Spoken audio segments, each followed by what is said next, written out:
All right. Welcome everybody to our one of our Ask the Expert videos, which we enjoy doing with our resources here at Speaker Co-op, helping them get out in front of our members and our community.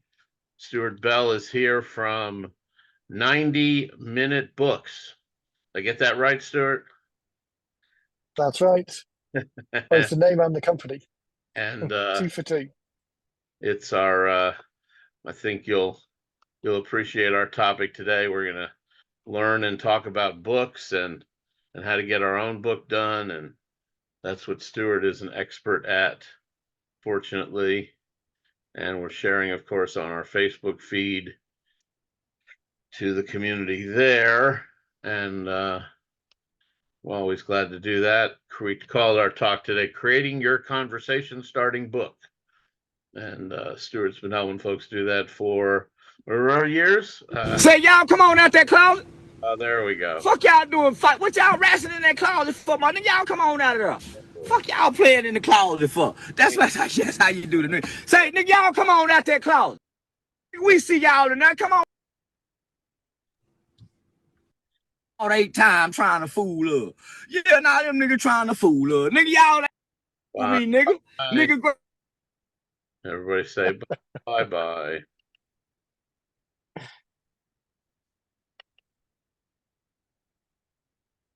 And Some people have got a lot of spare time. hopefully AK is not part of that as well. No, definitely not. I assure you. Okay, thank you. Well, that was pretty quick and easy. All right, back to you, Stuart. So, I mean, how can I follow that? That's quite the introduction. Easy. So we can do a book about that, of course. That would be fun. So Stuart, tell us how you fell into the book coaching game. I know that's well, actually, before we do that, let's do some quick introductions. We'll just go around the room real quick. Naomi Butler, tell us what makes what you do to rock the world. I have a crazy schedule. I am a business owner of 36 years. I own the Dallas Bridal Show and other shows, sold my home improvement show in 98. I'm a speaker. I have helped businesses build their business with my exhibiting one-on-one workshops. I am a cancer warrior and survivor, 6 years this October, metastatic stage 4, walking miracle. I'm here to inspire everyone. So good to see you all. Thank you. Excellent. And Ethan, make sure you unmute yourself there. I'm a fellow keynote speaker, author. Summertime's my time off because I mainly work with schools and universities. So I'm diving in to get as much education as I can. Glad to be here. Excellent. Tell us about you, AK. Hi, I am a project manager in the education sector. I worked with universities for a number of years, and looking to write my own book for a long time. Well, you're in the right room. All right, Stuart. So take it away. Tell us a little more about how you got into the industry and etc. Yeah. Thanks, Jeff. Appreciate it. So Jeff and I connected on LinkedIn through mutual connection a few months ago now, and there's such a similarity between your business and our business that the conversation, although the approach is different in speaking versus books, what we're trying to do is exactly the same thing. So your tagline, which I heard last week, and I've now used a few times and almost claimed it was my own, was rather than getting paid to speak, you speaking to get paid. And it's the same for us. Rather than getting paid for a book, the most beneficial approach for any business owner thinking about writing a book as a business building tool is to definitely use the book to get paid rather than getting paid for the book. So we've been doing this since 2013, so 11 years now. We've helped over 1,000 business owners create books across all niches. I'm very thankful that we've helped a Zimbabwean outsourcer write their book, because now I can say we've done the A to Z of clients, the accountants all the way through to Zimbabwean outsourcers. No zoos. So if it wasn't for the guys in Hawaii, I'd have to come up with a different analogy. But yeah, we're a marketing company, so we have been writing books with people for 11 years under the brand name, and then probably 5 or 6 years prior to that, we were doing it for our own internal coaching clients. So it's going to resonate with the audience here very much, because the approach is the same, in that as business owners, if you've been doing what you do for any length of time at all, you already know what the questions are, what the challenges are, how you can help people, the pitfalls that they fall into, the traps that people can get stuck in. So just in the way that we bring together these things to do a presentation from stage in order to engage people, then we can do the same with a book as well, and put that same knowledge, capture it within the pages, and create what we call a conversation starting book, which gets all of the benefits and the credibility and the authority of a traditional book. But because we're keeping the scope constrained to starting the conversation, so sharing as much value as possible just to engage someone to take that first step, then a conversation starting book just becomes a much more effective and an efficient way of jumping off and starting that conversation point. So what do you find are the differences between somebody who's got what we call like the airplane book or the 90-minute book, something you can read on one flight, and something that's a little more got a little more gusto, a little more meat to it, that is a longer read? What do you recommend actually for somebody who's an expert? Because I'm sure the experts they want to give you, I know people just want to give everything they know about something. Right. Yeah, and it's an interesting mix. And again, there's no right answer for everyone, but for the majority of business owners who have an idea that they want to share with people, actually, as I'm looking down, I can see my hands glowing white, because as the sun's coming through the top here, as I move my hands up, I've kind of got ghostly fingers. I'm going to try and talk from my voice, not with my hands so much. So no one size fits all. But the reality is, for most business owners, that we could talk to someone at length about what we do with no problem. But when it comes to the challenge of sitting down and writing something more traditional, unless we've got a passion or a background in that, the reality is that year after year passes by and it just doesn't get done. So when we say book to people, or when people say book, the kind of Rolodex in their brain goes to a traditional book, which is this big, sold on Amazon, has all of the trappings and the cost associated with the traditional book. But if the job of work is to get into conversation with prospects, then narrowing the scope down to what's the most valuable for them, to what moves that conversation forward to the next logical step, that means that the project's more likely to get completed and you can get it into the hands of people much quicker.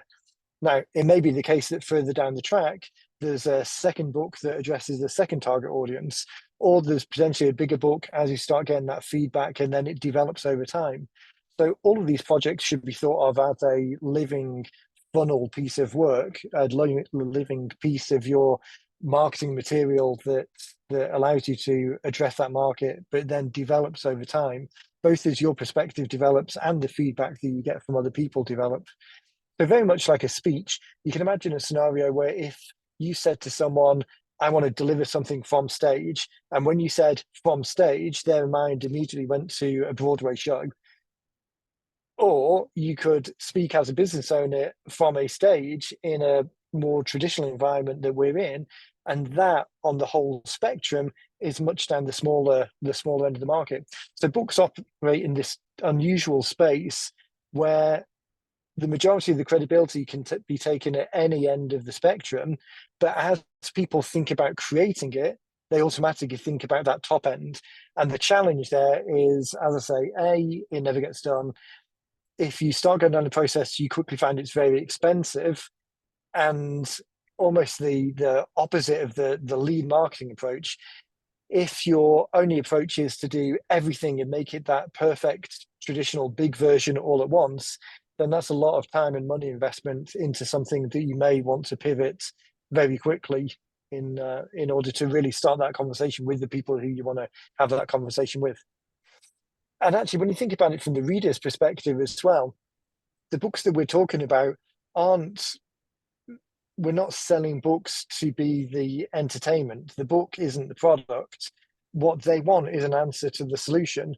So they want to know something about the educational process that you talk about, or they want to know something about how to incorporate storytelling in their business, or they want to know some accounting framework or business development framework.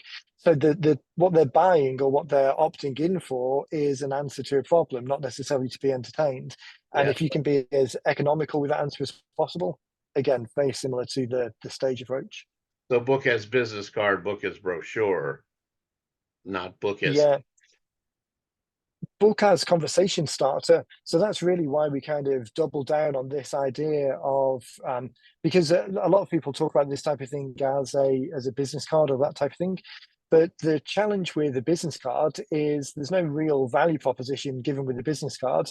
What we want to do is start the conversation in the most valuable way possible by actually genuinely giving someone something of interest and something of value.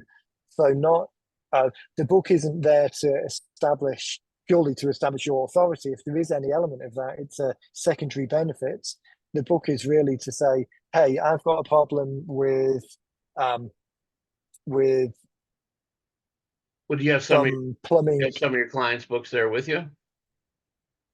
I actually have my book here with me because you probably can't tell from the background, but I'm actually recording this from the car karaoke studio.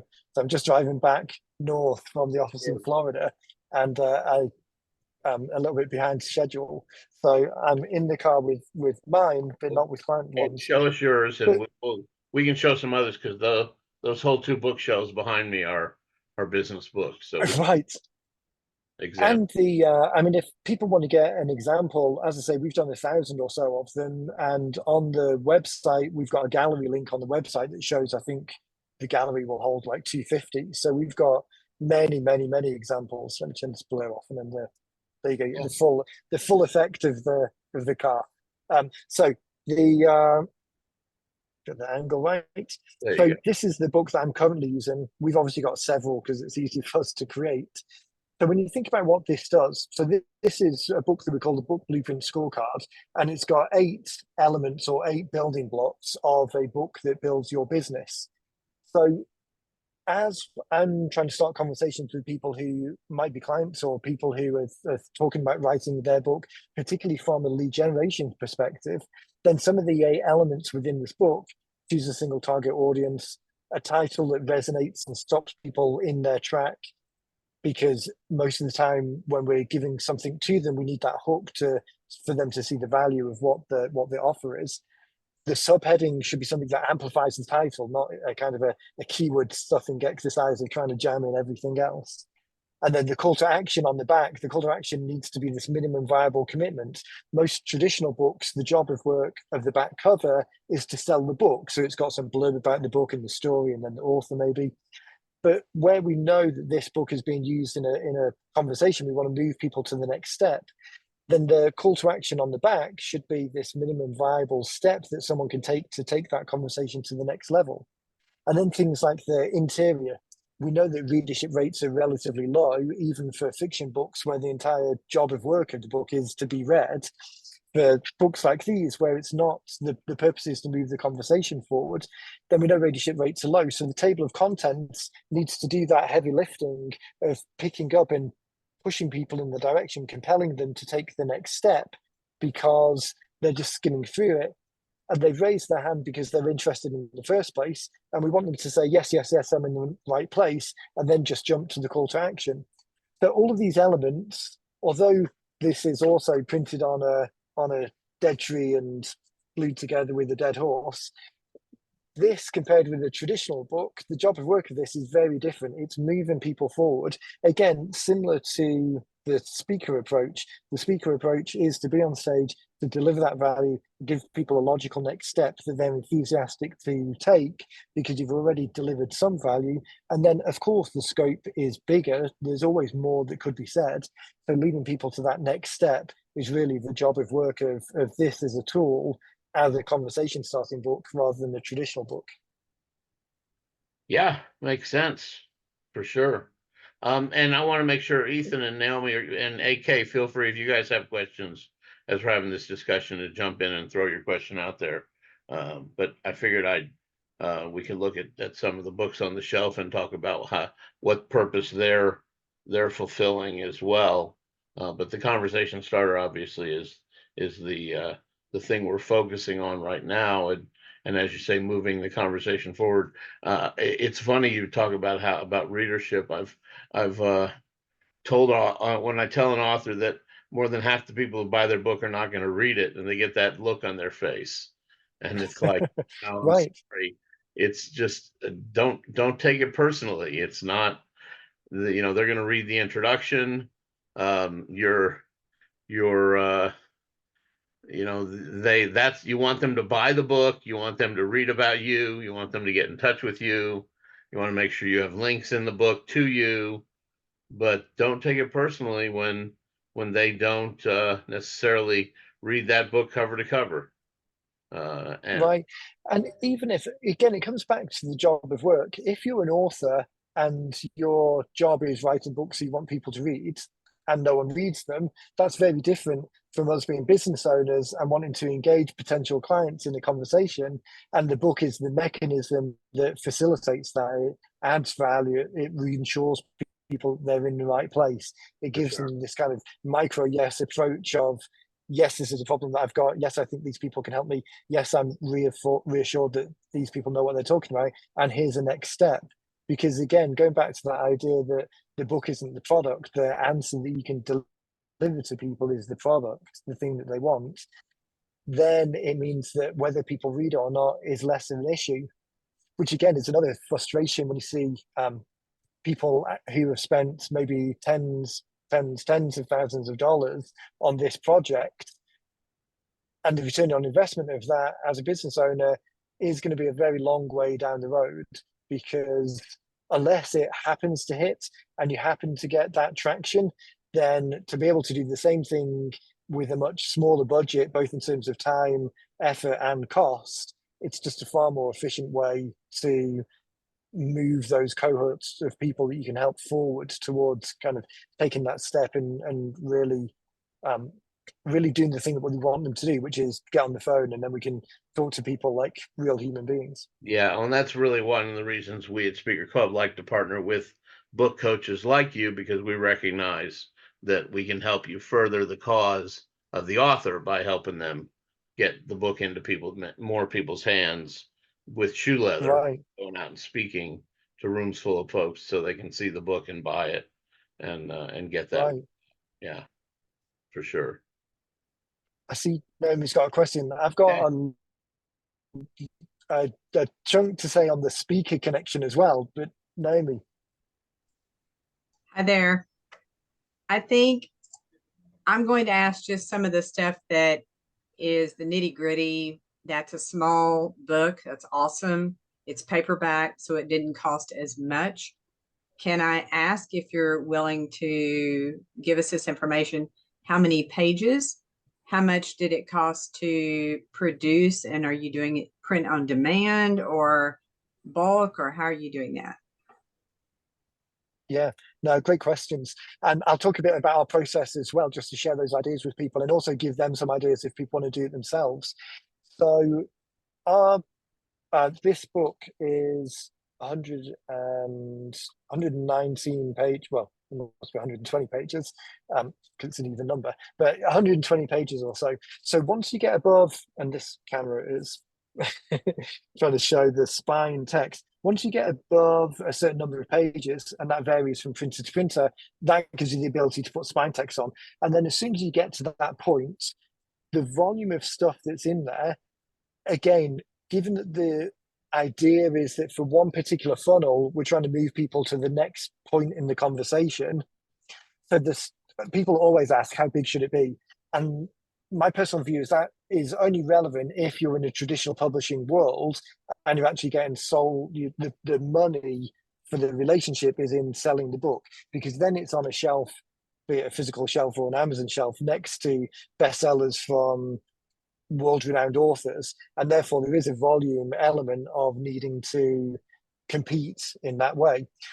But when you think about people who've got a speaking career, they're real business owners, they're looking to engage with the audience and have the audience raise their hand and jump on a call at some point in the future, then if you could write the complete book that answers those initial questions, and it was 30 pages long. I think the smallest one that we've ever done is 36 pages, and it was for a financial advisor who was just really trying to make this point about a particular framework that they use. So that was the smallest. So the size is less of an issue than the purpose and the value that it's adding in the funnels that you're using it in. So the format, that's another great question. So when we think about how we can share books with people, there's the digital version and then the physical version. And the digital version could be either the digital version of the book, which you share with people in return for them joining your list. It could be a Kindle version, which is on the Amazon store. Each of those options gives you a different access to the market. So depending on how you plan on using it, again, there's ways into your world through a digital route. And there's also in the digital world, there's like audio versions and audio companions and excerpts and all of that type of thing that you can use as downstream material. And once you have the book, the fact that you then turn it into other assets further down the track, the fact that everyone, it's a psychological, I don't know when I say it's a psychological trick, but it's a psychological element that once the book exists in some kind of physical format, the fact that there are then digital equivalents of it doesn't devalue it at all. People still see it as a digital version of the thing that is a book that in people's heads carries a lot of authority and credibility and weight to it. Yeah. So But that's the digital world. Sorry, go ahead, Stuart. I didn't mean. Sorry, Jeff. No. No problem. No problem. Yeah, I was going to talk about the perfect spine, the perfect binding, which is the flat binding you're talking about. And so here's just as an example, they used to talk about 96 pages, and that's completely changed. Here's a 72-page book, which is it's a compilation book. It's 72 pages, and it's got 9 authors in it. And it's a Brian Tracy, James Malinchek project where they got 7 other authors to pay money to be in this book with Malinchek and Brian Tracy.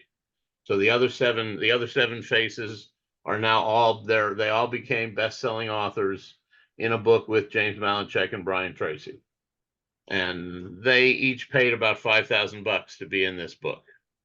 Now that doesn't mean now that this was probably 10, 15 years ago. Now, for you to print your own or produce your own 72-page book, probably at least half that cost just to do it on your own. To print the book, just printing after doing things that Stuart helps you with and writing and art directing and all that, just to print it, you pay about $3, $3.50 a book if you buy them. If you get them printed at a traditional printer for 100, at 100 or 200 units a piece, you'll pay $3 or $4 a book, and then you sell them for $20. And the benefit. Print on demand will cost you twice that if you just do. And the benefit these days of platform like. Yeah, sorry. Yeah, and no problem at all. So the benefit these days of platforms like Amazon's KDP platform or Lightning Spark, Ingram Spark, sorry, the Lightning Source indie publisher version, is that print on demand brings those costs, keeps those costs in a manageable way. So, like Jeff was saying, paperback is typically running at about $3.20 including shipping, so about $2.70 plus shipping. And then a hardback version is going to be about $4 to $5 depending on the size and depending on the source, because they vary a little bit more than the paperback ones. Yeah. But when you think about the use case of having the paperback version is it's a cost-effective way of still having the physical thing in your hand. So like Jeff was saying, if you're at a speaking event and you've got an opportunity to order them from your own account at $5 and then sell them at $20. Not that you're really bothered about that $15 price difference. I mean, it might pay for a Starbucks on the way home, but you're not going to make that much of it. That's not the money source, but it's the value proposition to the audience.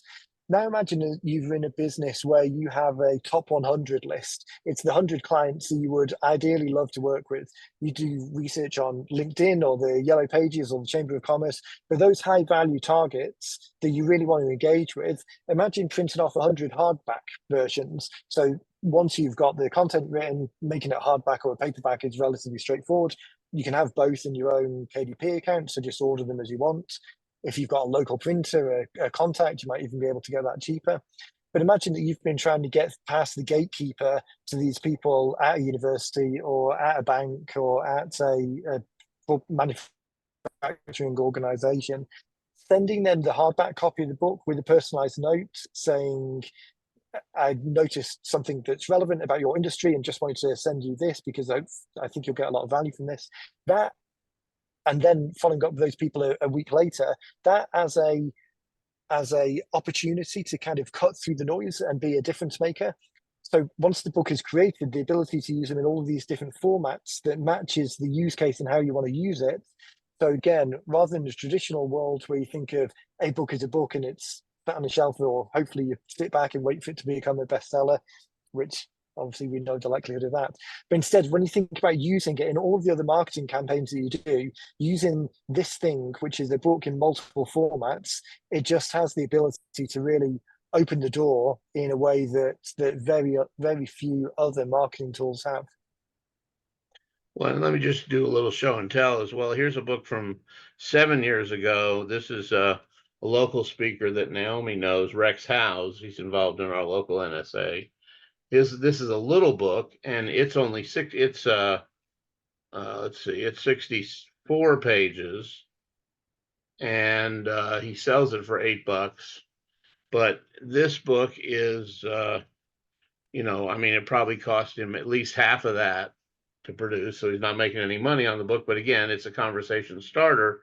This is probably, it's called Cultivate: How to Bring Out the Best in People. That's probably one of his keynote addresses, and he uses this to get speaking engagements.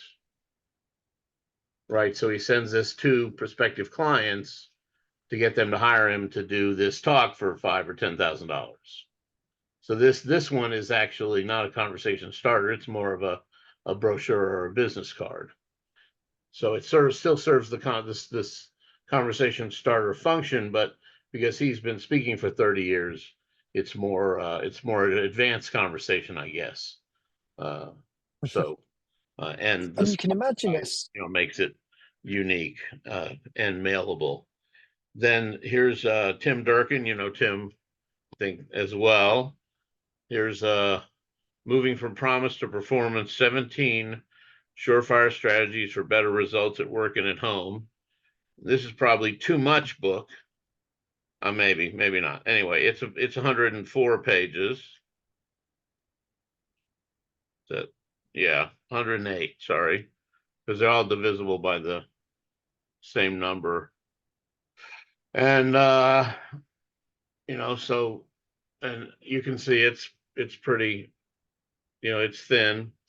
When Stuart and I last spoke, we talked about pricing on these books, and I have a different philosophy than the book publishers, because this is $16.95. The compilation book is listed at $14.95. In my opinion, your books are always $20 or more. Actually, you sell them for $20, so the price on the book, if you're going to put a price on a book, is $21.95, $24.95, even $29.95, just because you want to be able to make it a bargain when you sell it for $20 in the room. And you're very rarely going to sell it for the cover price anyway, because you're not looking to sell it in a bookstore. And that use case is the benefit of thinking about the book as a tool in an overall campaign. So when you're speaking in a room, unless your entire job is being paid to be there, which is a slightly different use case, your job is then speaking.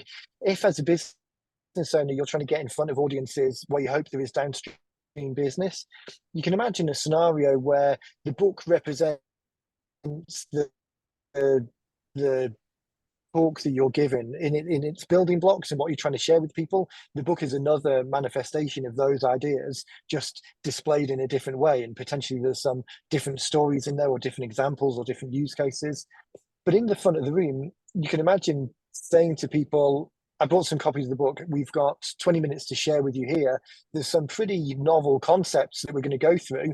So what I'd recommend is grabbing a copy of the book, because it's almost the workbook, the crib notes, so you can take away and follow along. And actually what I've done for the audience here is I've recorded some behind the scenes, some additional material that I'll send to you. So for everyone who gets a copy of the book, I'll grab a copy of your email details and I'll share you this behind the scenes thing. Or next Tuesday, we're getting together with a small group of people to really go deeper on these ideas, because what typically happens is people will hear me talk, and then in the moment, there's a lot of information coming in. But as you fall asleep tonight, one of the points will really resonate with you. So next Tuesday, we're getting together with a small group of people to run through this in more detail. Anyone who grabs a copy of the book can just is free to join. So it's all of these ideas and opportunities to accelerate the conversation, to add more value, and really make people feel like you're their go-to guy or gal in whatever situation it is that you're trying to fix for them.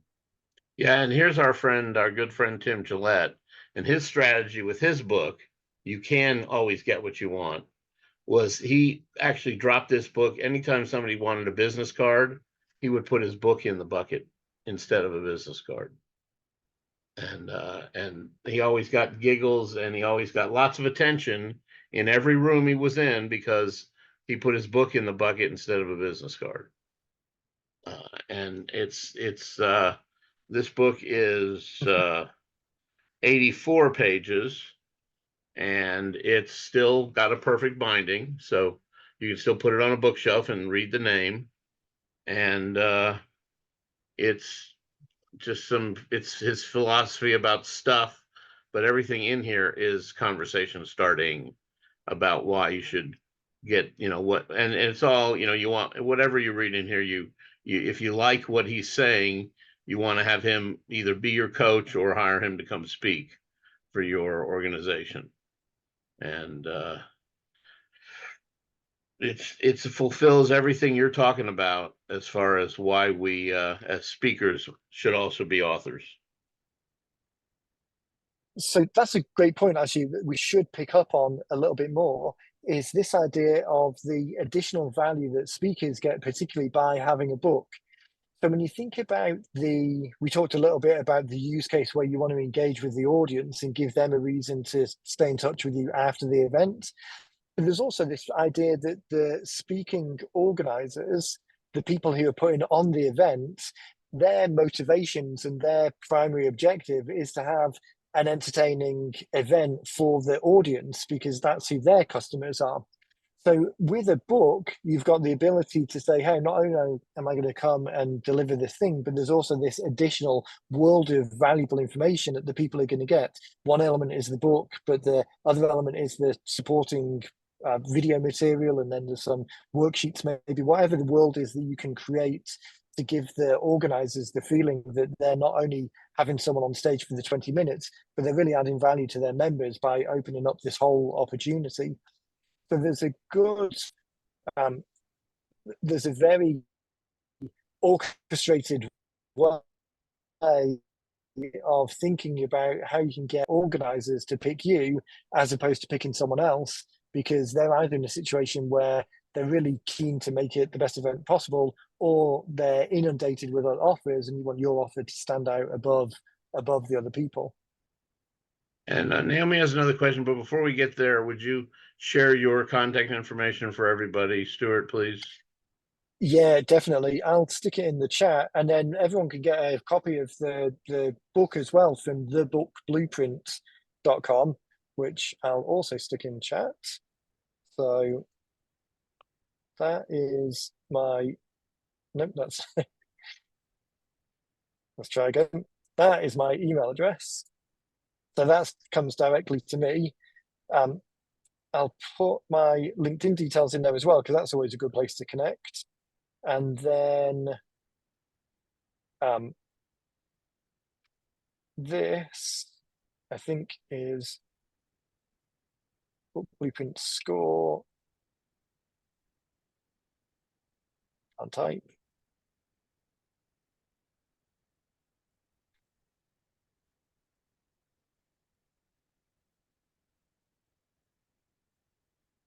That is actually, I put a link directly to the download of the book. So, I mean, you don't even need to opt in for anything there. If people want to use that link, they can just download a copy of it. Obviously, if you've got any questions, just reach out to me. And if you do want to get on our list and then see the other stuff that we send out, that is the book blueprint.com. That is the book blueprint. So that last link, so that multiple options to get through. Excellent. Thank you. Yes, ma'am. Naomi, did I actually answer your last question?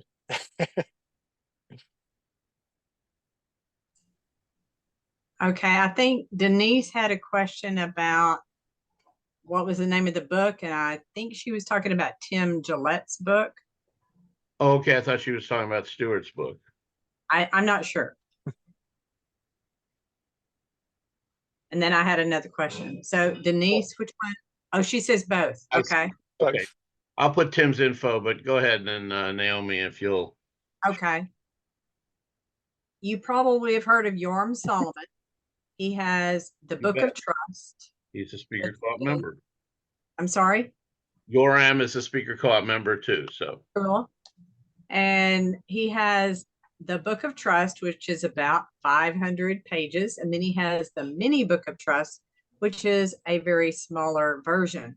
My question to you is, because that is something with my Exhibiting 101 book that I need to write and the online course, there's so much in it, but would it also be advantageous to maybe do a tiny small book with bullet points or something like that that could lead into the other one? Or is that just something you wait on until you're an established speaker, author, everything? I would do it the small one first for three reasons. One is it's more achievable. It's just easier starting with something 500 pages, unless you're an author is your job. That's giving yourself a lot of work. I would almost suggest that when you think about the use case of how the book's going to be used, so rather than thinking I'm going to create a book and then find how it's going to fit in the world, and obviously books just fit in the world naturally in a number of ways, but without a very clear way of how you're going to use it, the risk is you do something, but then it doesn't really, it's not as effective because you're building it first and then working out how it's going to be used. So for that use case that you were talking about, the clients who you want in the course and in the world, they're probably coming from somewhere between 1 and 5 particular client profiles, ICPs. So those profiles of the different people, different things are going to attract them. So I've got a slight financial background, so I always default back to accountant type, financial planner type examples because A, we've done a lot of those books, and B, it just is in my head. So let's say, for example, you were an accountant and you help small businesses, but you also help personal families, and you also help with tax lawsuits. So those 3 groups of people, although you can help all of them, they're all very different. And for the individual cohorts, they don't really have a commonality with each other, apart from the end result is working with you. So in terms of creating the small book that answers the problem that is on the mind of the people who you want to be in the course and talks about it in the language that they're familiar with and the struggles that they're, can you share quickly what the ultimate course is about? What you're moving people towards? I'm a show producer, mainly consumer show producer. So I teach people how to get results from exhibiting in consumer shows. And so it's helping them know how to build their business by being in a consumer show. And there's so much to it, but the book is going to be quite extensive because, I mean, it's all up here, but 36 years of producing shows, I'm an expert in that field. And so I've got a lot to put into it and the online course. But when I saw Yoram's 2 books, I thought, well, maybe I just need to do a bullet point and start with this small version that will tease them for the bigger version. I Now, don't know. if I may, I think you need a workbook. I think if you'd created a workbook with diagrams and bullets and like the Idiot's Guide to Trade Show Success, without calling it that, but if you formatted your book like an idiot's guide or a dummy's book, where it just had do's and don'ts and paths, lists and paths to success and do this and don't do that, I think that's what people truly need. They don't need to read all the and obviously you have, and so if you have stories, do's, don'ts, and diagrams, I think that's the way to format a book for what you are a genius at. That's Thank my And for knowing what you do. And the only thing I'd add to that is for the individual user on the other side. So writing one that's applicable to all of the audiences, it's going to be broader than writing the manufacturer's guide to show for success or the technology Yes, company's guide to he's such not and talking such. about a conversation starter book. You're talking about a guide to being successful at exhibiting at a consumer show. But then if people want, if your outcome is that they work with you, then isn't that the conversation that you want to start? I mean, definitely do the big one as well, or a bigger one, because that might have some legs as well. But in terms of engaging a particular target audience where the outcome is they get on the phone with you, the book almost becomes, it's just the conduit to the call. So if you have got a bigger one in you and you can do that, then you'll move fast. That's fair enough. But if there's any holding back or any struggle with trying to pull such a larger thing together, there is still having that very focused audience-based, cohort-based book might still open the doors if the outcome is that you want to be working with those people one-on-one or one to course. Yeah, to me, if you were to do that book and you get Freeman to buy them by the million from you or something like that, I mean, with the goal of getting Freeman to buy them from you by the 1,000 or the 10,000, I think that my opinion is worth exactly what you paid for it. But it seems to me that Freeman would buy that book from you to either give it to exhibitors or resell it. And that to me is something Actually, this is a with. And this is a great exercise to go through these different use case examples. So it's not just book and then do something. It's what do I want to do and how does the book fit in that? So you guys obviously know the industry way better than I do. But imagine that, taking Jeff's point, if the outcome is that we want Freeman to buy lots of copies and give it to their exhibitors because they want, or potential exhibitors, because they want to kind of minimize the friction in their exhibitors being successful at the shows, you can imagine approaching them and saying, hey, I've got a framework of 10 things that people need to know based off this 36 years of experience, but I also want to interview 5 of your top exhibitors to get their take on it and almost have it as a collaborative project. That would A, make the content easier to create, but B, get buy-in from all that side of the stakeholder group so that it almost kind of it makes everyone, gives everyone a vested interest in the success of the project overall. So again, there's lots of ways of using a book in all of these campaigns. It's not just a book as a traditional thing like we would think about when we were kids. It's a tool that can be used in all these marketing funnels. And Ethan needs to do a coloring book, but that's a whole other conversation. for your kids. Yes, ma'am. It would probably be IAEE in their consumer division. Okay. Freeman, because Freeman is more into trade shows. Yeah. And IAEE is as well. But the National Association of Consumer Shows this year went under. And so IAEE has a consumer show division now. And I have a professor here that I have a connection. She's got a connection there. So eventually later that will be something that I will pitch to them. And I think whatever I start with, whether it's small or big, I want it to lead to my online course. So that's passive income. I don't have to be there talking to 20 people at a time. Yep. It can get a lot more people at one time. Yeah, the book could definitely feed the online course, and they could both be sources of revenue for sure. What do you think of coloring book Imagine idea? doing some. I don't know about that. I don't work with anybody lower than 8th grade. Okay, well, I mean, we have adult coloring books It's now. for the teachers. I wasn't thinking of I was thinking of the young adults who art school kind of coloring book, but That would be a tough sell for me because I failed art. I can't color within the lines now as an adult, so yeah, that would be difficult for sure. okay. I just throw it But out. yeah, but I am considering actually writing a book about my dogs and pitching a dog book later on down the road. Nice. Okay. Because my dogs are a big piece of my keynote.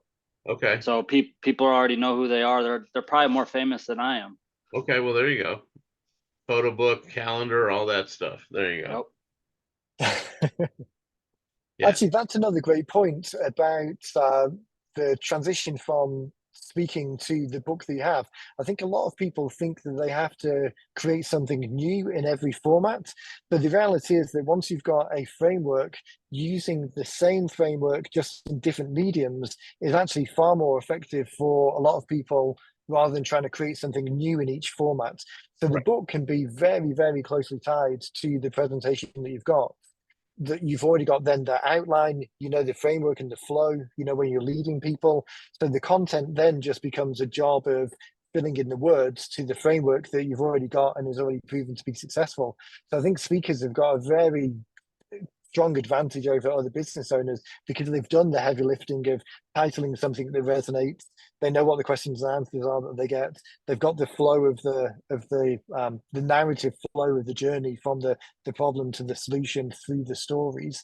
So anyone with a speaking engagement already, the whole book creation piece becomes very, very straightforward. And then here's just something for you to write down, Naomi. A follow-up calendar for the post trade show marketing as a product. Ethan, go ahead. I was gonna say I tend to do things backwards, and so my entire career has been backwards. 95% of the speakers I know have books, and they've been telling me to write a book for 10 years. And I've been speaking, and now I've done over 600 events, and now I'm finally doing my first books at the publisher right now, and it's in the design phase. But everything that I've done has been completely backwards of what people have advised me and told me what to do over the years. Yeah. So it's a weird. So I mean, because you were comparing all the things, so I already have my keynotes already locked and loaded, and I know what I'm doing. Yeah. Now my book is completely different than my keynote. It's a combination of three of other of my workshops that I do for college coaches and athletic programs across the country. So it's a whole different vibe than what my keynote is. So I'm curious about how that's actually going to translate with my audiences moving forward. Right. Well, and you don't have a book for the 8th graders yet, right? Right. So you don't have a book for the junior high kids yet. Nope, not yet. Yeah. So that's got to be on in the queue as well. Yes, sir. And the one that you created, is that still to the same audience? It's just the subject matter is different, but the completely different audience. I wrote this book. I wrote this book strictly for corporate America. So it's filled with data and research and hundreds of citations, and it's to open up the eyes of people who are working in the workforce to the issues that I speak about to the kids. But I use a story through the kids because they don't pay attention to the data. They don't want to hear they don't want to hear a grown person stand on stage and talk about, well, XYZ, this data hit, this happens in this demographic. They don't care about that. Whereas adults do, they want to know the facts and the figures. So I basically took everything that I went through and broke it down from a data perspective so that people could actually like learn and study from it. And I give them, you know, my 5 keys to success so they can actually apply those things later on in life to help them through their struggles. But it's completely like my story is only in the first like chapter, and then like the second chapter there's only bits and pieces, so it's completely different than what I do on stage. So it's focused at a corporate audience, whereas your speaking's been focused at schools. Yeah. So that's okay. I mean, that's two separate audiences. So you're entering the corporate space with a moniker or a badge as a speaker, but the speaking elements don't translate necessarily so directly. But the opportunity there is to do what we talk about, what we refer to as topic bridging. So there might be a lot of the stuff that you've got, that body of work, it's not going to be 100% relevant, but it's not going to be 2% relevant. No, there's some number in between there. The book becomes the tool to bridge the gap to the meeting plan. Yeah. Our person, here's the relevance of this topic with the 20 years behind it of experience as a speaker. Yeah.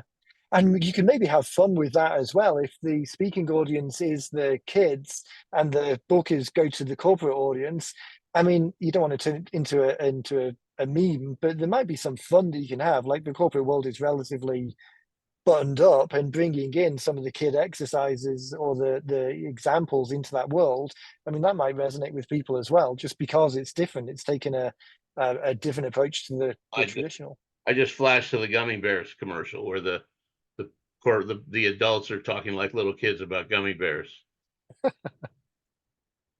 But so there may be some. I don't know if, yeah, Ethan, I'm not sure you can get away with talking to that corporate audience like in a little baby voice from stage. I mean, try it, but maybe not that much. But I think but I think you've got something there as far as you know, as far as marketing, putting a little caption about like an 8th grader would have in their yearbook or something over under a CEO or something like that. Perhaps, you know, maybe something. And it might be, yeah, and it might be the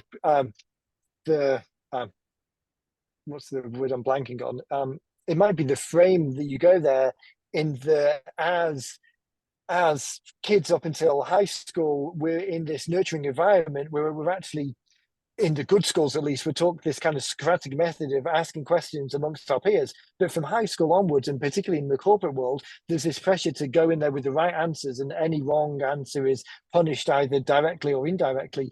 But the reality is that the data there sits across our organization, and we can take those numbers, but that only is part of the problem. The other thing is the interpretation of what we're going to do about it next. So we bring in a lot of 8th grade ideas into the corporate space because that frees up the thinking. So there's all of these ways of kind of like bridging what you do between the two worlds. Yeah. Again, the job is just to maximize the make the most of the stuff that you've got, because unless you are a professional speaker where that's all you're doing, or a professional author and that's all you're doing, if you've got a business that's in between and then you're just making the most of those two opportunities, you've got to try and just maximize it as much as possible. Otherwise you not so much you run out of time, but the projects never get completed. Right. So what's your call to action for us today, Stuart? Because we've gone an hour. Wow, time goes fast. I would say the call to action is to grab a copy of the book, because even if you've written a book already, these 8 building blocks that are here in this book, particularly, we call it a scorecard book, just because there's developmental stages to each of those 8 mindsets. So whether you've got a book already or thinking about it, you can score yourself on those 8 building blocks across 4 stages, just to see where the opportunities are. So it might be that you've got a title that resonates, but your subtitle never really, you just added some words in, it doesn't really amplify it. Or the idea that the table of contents, if no one ever read anything apart from the table of contents, you'd ideally want them to be able to get a feel for what you do. So there's an opportunity to amplify that. So I would say grab a copy from the book Blueprint Score, or as I say, I'll put the link in the chat, and then just follow along with that scorecard, because it's usually, there's something in there that usually is a maybe not as far as an eye opener, but definitely an opportunity. A light goes off for people, and they think, oh yeah, I could take this to a different level. Excellent. And I've added the links to the Facebook streaming as well, so they should show up there when you play it, even if you're watching the recording of it. So thank you all for showing up. Those of you who are here live, we appreciate you. Yeah, thank you guys. And thank you, our guests, our live studio audience guests. We're thrilled you were here. Tell your friends to join our meetup so they know when special events like this are happening, plus our 5 monthly events. And this Friday we have our monthly skill builder Zoom, and we have an amazing keynote from Darren Adams, and it is called, I haven't updated the meetup yet, but I have the name of the keynote. It's called "You've Been Lied To. Marketing Automation Alone is Actually Making Your Life Worse." And he's an expert on CRMs and follow-up. So it'll be a good time on Friday at 11:45 Central Time for about an hour and 15 minutes. So come join us then, and tell a friend, and we'll see you all around on the interwebs. Thank you very much. I'm Jeff Klein. This is another edition of our Ask the Experts, which you can find on speakercoop.com under Ask the Experts, under the Speaker Resources tab.